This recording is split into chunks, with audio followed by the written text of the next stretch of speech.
নমস্কার। ঠাকুরমা স্বামীজি গুরুদেবের শ্রীচরণে প্রণাম জানাই। কাশিতে দেহ রাখলে জীব মুক্তি পায়, এই নিয়ে সংগৃহীত একটি কাহিনী শোনাই।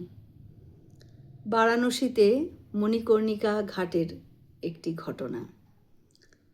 মথুরবাবুর সাথে শ্রী শ্রী ঠাকুর সেখানে গিয়েছেন। মণিকর্ণিকার পাশেই কাশীর প্রধান শ্মশানভূমি।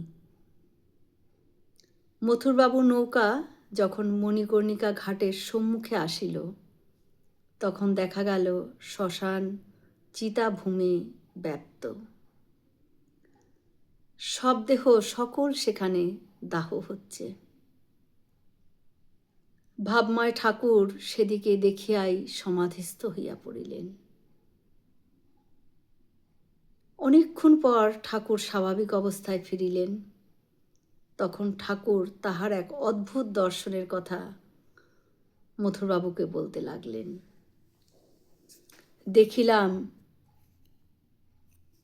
পিঙ্গল বর্ণ জটাধারী দীর্ঘাকার এক শ্বেতকায় পুরুষ গভীর পাদবিক্ষোভে শ্মশানে প্রত্যেক চিতার পার্শ্বে আগমন করিতেছেন এবং প্রত্যেক দেহীকে সযত্নে উত্তোলন করিয়া তাহার কর্ণে তারক ব্রহ্মমন্ত্র প্রদান করিতেছেন।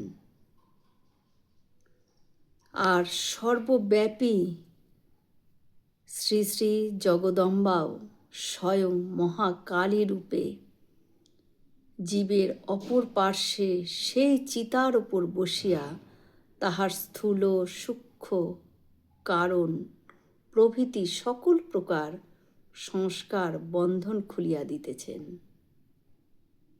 এবং নির্বাণের দ্বার উন্মুক্ত করিয়া স্বহস্তে তাহাকে অখণ্ডের ঘরে প্রেরণ করিতেছেন। এইরূপ বহুকল্পের যোগ তপস্যায় যে অদ্বৈতানুভবের ভূমানন্দ জীবের আসিয়া উপস্থিত হয়, তাহাকে শ্রী বিশ্বনাথ সদ্য সদ্য প্রদান করিয়া কৃতার্থ করিতেছেন। ঠাকুরের মণিকর্ণিকার দর্শন থেকে স্পষ্ট হয় যে কাশীতে জীবের দেহ গেলে জীব মুক্ত হয়ে যায়। জয় শ্রী রামকৃষ্ণ। আমরা সকলে মিলে একসাথে বলি, জয় মহামায় কি জয়, জয় ভগবান শ্রী শ্রী রামকৃষ্ণদেব কি জয়, জয় স্বামীজি মহারাজজি কি জয়। হয়তো অনেক ভুল ত্রুটি করলাম, ঠাকুর যেন আমায় ক্ষমা করে দেন।